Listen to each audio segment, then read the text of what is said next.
Stephen A., what is going on here with Gase and Adams?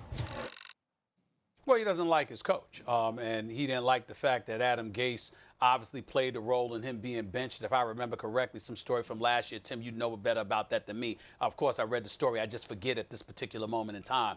We all know that I joke about Adam Gase. Gase is showing up looking high. I said looked high. I don't know whether he was or not. But that press conference of his, I mean, that's for the record books right there. He looked like he was straight high. No question about it. Having said all of that, here's my thing, Tim and Max knows this.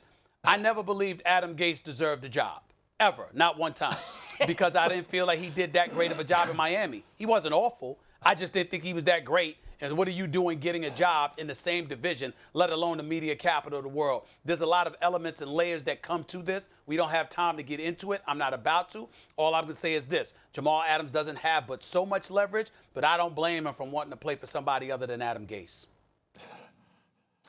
Yeah, I think Gase has done an okay job. They have a winning record when his quarterback is healthy. I think that the Jets are there are worse organizations than the Jets, but they're a pretty dysfunctional one. They haven't been in the playoffs in about a decade now.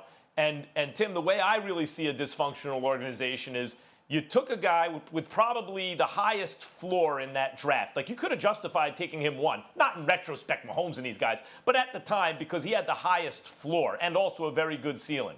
You drafted him 6th overall. It's panned out. If anything, he's exceeded expectations, which were very, very high. And still, while he's on his rookie deal, there's a problem? Like, how does that happen? You set the table, you eat.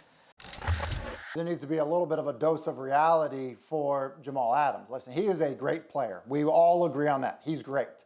The issue is the Jets basically have his rights for the next 3 years. They have him, on the last year of his deal. They have the 5th-year option, and then they would have the ability to franchise him. You basically can look at it from the Jets' perspective and say you have a player that at a position that's really not viewed as a position that you've got to, pay premier money to, a position that gets hurt quite often. You basically have him for 3 years and $22 million. So like this idea that like you feel like you need to rip up this contract right away, I don't know why you would feel that way. You look at guys like Eddie Jackson or Kevin Byard, guys that got deals, they weren't first-round draft picks, so there wasn't that 5th-year option. So that's part of the reason those guys, got deals when they did.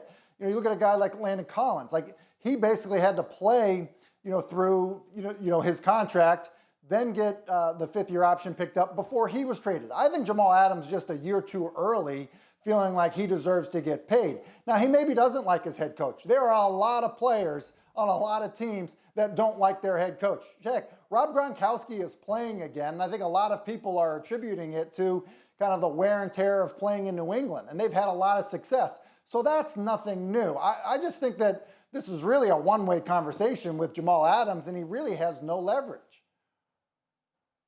Hey, guys, one thing I want to throw in here. He can blow it up there. He's such a malcontent, you don't want him in your locker room. That's clearly appears to be his plan.